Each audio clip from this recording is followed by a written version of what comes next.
सुप्रिया सुळे यांची मुलगी रेवती सुळे आणि सारंग लखानी यांचं दिल्लीतलं रिसेप्शन थाटामाटात पार पडलं। या रिसेप्शनला पंतप्रधान नरेंद्र मोदी, केंद्रीय गृहमंत्री अमित शहा, सोनिया गांधी आणि राहुल गांधी अशा सगळ्या दिग्गजांनी उपस्थिती लावली। या सोहळ्यात काय काय घडलं त्याची बरीच इंटरेस्टिंग दृश्यही आहेत। मात्र या सोहळ्यातल्या दोन घटनांनी प्रामुख्याने लक्ष वेधलं गेलं। एक म्हणजे मोदींनी एका व्यक्तीशी बराच वेळ केलेली चर्चा आणि एका व्यक्तीची गैरहजेरी। नेमका काय प्रकार आहे आपण पाहूयात।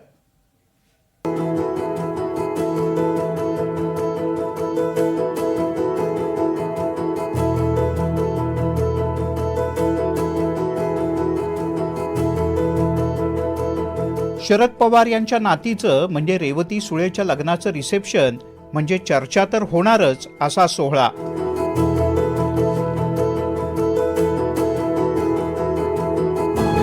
या रिसेप्शनला पंतप्रधान नरेंद्र मोदी, केंद्रीय गृहमंत्री अमित शहा आले आणि वधूवरांना आशीर्वाद दिला। सोनिया गांधी, राहुल गांधी, प्रियांका गांधी असं सगळं गांधी कुटुंब सुद्धा आलं। हे सगळेच नेते समोरासमोर आल्यानंतर बरंच काही घडलं। रेवती सुळे आणि सारंग लखानी यांच्या रिसेप्शनला सगळ्यात आधी पोहोचले ते केंद्रीय गृहमंत्री अमित शाह। अमित शाह आल्याबरोबर सुप्रिया सुळे यांनी त्यांचं स्वागत केलं। अमित शाह आले आणि थेट शरद पवार यांच्या बाजूला बसले। दोघांमध्ये संवाद झाला। अमित शाह आले आणि त्याच वेळेला गांधी कुटुंबीय सुद्धा दाखल झाले। सोनिया गांधी, राहुल गांधी आणि प्रियांका गांधी तिथे पोहोचले। अमित शाह त्याच वेळेला शरद पवार यांच्यासोबत गप्पा मारत होते। शरद पवार आणि अमित शहा यांची चर्चा सुरू होती तोपर्यंत प्रफुल्ल पटेलांनी सोनिया गांधींच्या इतर पाहुण्यांशी भेटीगाठी घालून दिल्या। अमित शहा निघताना मात्र राहुल गांधी आणि अमित शहा समोरासमोर आले पण न बोलताच निघून गेले। रेवती सुळे यांच्या रिसेप्शनला आलेले दुसरे मोठे पाहुणे ते म्हणजे पंतप्रधान मोदी। पंतप्रधान मोदींचं स्वागत केलं ते शरद पवार गटाचे महाराष्ट्रातले नेते जयंत पाटील यांनी। सुप्रिया सुळे, जयंत पाटील, अनिल देशमुख आणि राजेश टोपे या सगळ्यांनी पंतप्रधानांचं स्वागत केलं। पंतप्रधान मोदी शरद पवार यांच्या बाजूला बसले होते। मोदी, शरद पवार आणि शरद पवार यांचे भाऊ प्रतापराव पवार यांच्या एकमेकांशी गप्पा रंगल्या होत्या। पंतप्रधान मोदींनी रेवती आणि सारंग यांची भेट घेतली आणि दोघांनाही आशीर्वाद दिले। याच वेळेला सुप्रिया सुळे यांनी पवार कुटुंबियांची मोदींशी ओळख करून दिली। मोदींनी पवार कुटुंबियांची विचारपूस केली आणि त्यांच्याशी हास्यविनोद करत गप्पा मारल्या। युगेंद्र आणि त्याची पत्नी तनिष्का यांनी मोदींना खालती वाकून नमस्कार केला। जय पवार, त्यांची पत्नी ऋतुजा पवार, युगेंद्र, त्याची पत्नी तनिष्का, रोहित पवार, त्यांची पत्नी कुंती या सगळ्यांशी मोदी संवाद साधत उभे होते।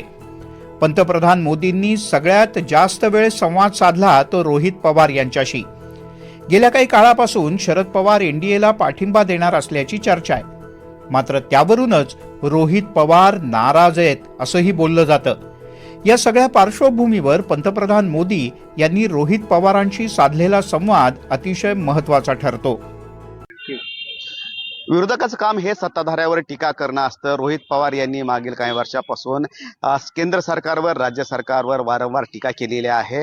मात्र ज्या वेळेस रिसेप्शनमध्ये रोहित पवार आले, पंतप्रधान नरेंद्र मोदी यांच्याशी गप्पा सुरू झाल्या, त्यावेळेस हलकं फुलकं वातावरण होतं आणि त्यावेळेस पंतप्रधान नरेंद्र मोदी यांनी रोहित पवार यांच्या पत्नीला सांगितलं, रोहितला जरा हसायला सांगत चला, ते सदैव गंभीर असतात। याचाच अर्थ पंतप्रधान नरेंद्र मोदी हे रोहित पवारांची कुठे ना कुठे दखल घेत असतात। मात्र जे गंभीर वातावरण होतं ते सुद्धा हलकं फुलकं वातावरणामध्ये निर्माण झालं आणि त्याचबरोबर पंतप्रधान नरेंद्र मोदी हे आपल्यापेक्षा वयापेक्षा लहान असलेल्या राजकारणी जरी असल्या, विरोधी पक्षामध्ये जरी असल्या तरी सुद्धा त्यांच्यासोबत कशा खेळीमेळीच्या वातावरणामध्ये संवाद साधावा हे मात्र मोदींनी सहजपणे केलं। रोहितला जरा हसायला सांगत जा, सारखा रागात असतो, यावर तिघांनाही हसू आवरलं नाही। त्यानंतर रोहित पवार आणि नरेंद्र मोदी यांच्यात चर्चा सुरू होती। सोनिया गांधी, राहुल गांधी, प्रियांका गांधी असं सगळं गांधी कुटुंब रेवतीच्या रिसेप्शनला आवर्जून उपस्थित होतं। या तिघांनीही रेवती आणि सारंगची भेट घेऊन त्यांना शुभेच्छा दिल्या। आता या सगळ्या सोहळ्यात तुम्हाला एक चेहरा मिसिंग वाटतोय का? जरा आठवून पहा। अहो, घरचा कार्यक्रम आहे, पण या घरच्याच कार्यक्रमाला म्हणजे भाचीच्या रिसेप्शनला अनुपस्थित होत्या त्या राज्याच्या उपमुख्यमंत्री सुनेत्रा पवार। तर पार्थ पवार रात्री उशिरा रिसेप्शनच्या ठिकाणी पोहोचले। सुनेत्रा पवार पुण्यात होत्या त्या दिल्लीला रिसेप्शनला गेल्याच नाहीत। रेवती आणि सारंगच्या लग्नाला सुनेत्रा पवार उपस्थित होत्या, मात्र दिल्लीच्या महत्त्वाच्या रिसेप्शनला त्या अनुपस्थित होत्या। त्या रेवतींचा समजा जर का विवाह सोहळा झाला त्यावेळी पूर्ण वेळ वहिनी मुंबईमध्ये होत्या। त्यांच्या सगळ्या पारिवारिक जे काही कार्यक्रम असतील, कौटुंबिक कार्यक्रम असतील, त्या सगळ्या ठिकाणी होत्या। तर हा विषय जर का असेल, काल जर का जय पवार असतील, पार्थ दादा जर का त्या ठिकाणी असतील, तर वेगळं त्याच्यामध्ये नसण्याचं कारण, त्याचे काही इश्यू होण्याचं काही कारण नाही। विवाह पार पडण्यापर्यंत जर का वहिनी होत्या तर रिसेप्शनला गेलंच पाहिजे असं कुठे काय। या रिसेप्शनला पंतप्रधान मोदी आणि अमित शहा येणार होते।